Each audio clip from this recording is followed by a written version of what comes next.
Qaranglar, nimani o'rganishingizdan qat'iy nazar. Xoh bu ingliz tili bo'lsin, xoh bu nimadir yodlash bo'lsin, xoh bu sport bo'lsin, xoh bu miyani rivojlantirish bo'lsin. Hammasida eng muhim narsa bu raqamlarni hisoblash. Misolga keltirib beraman. Deylik, men reklamani yoqdim. Va mana reklamamdan odamlar saytga o'tdi. Va bu saytdan insonlar meni sotuv call centrimga keldi. Ya'ni 3 ta qadam: reklama, sayt, meni sotuv call centrim.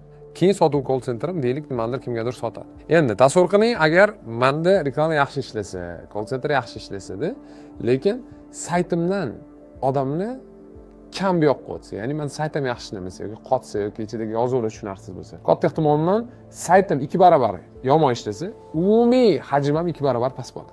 Agar saytimni 2 barobar ko'tarsam, men umumiy hajm ham 2 barobar ko'p bo'ladi.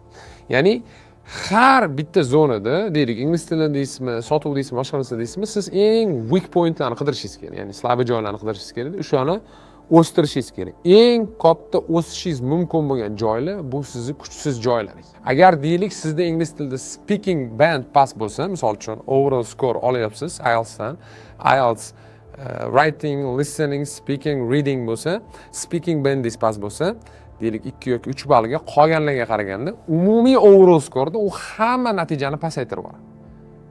Buni nimaga o'xshatishingiz mumkin? Bu narsa zanjir effekti deydi. Zanjirni bitta bo'laga umumiy zanjirni ko'tarish kuchini hal qilib beradi. Agar har bitta bo'laga alohida 1 tonnadan ko'tara olsa, lekin bir donagina bo'lakchasi 100 kg ko'tarsa, zanjir umumiy ko'tarish kuchi 100 kg bo'ladi. Shuning uchun kuchsiz joylaringlarni topinglar va o'shalar ustida ishlanglar. Buning uchun esa doimiy ravishda raqamlarni yozib berish kerak. Sog' bo'ling, omon bo'ling. Rivojlantiring. Paka-paka.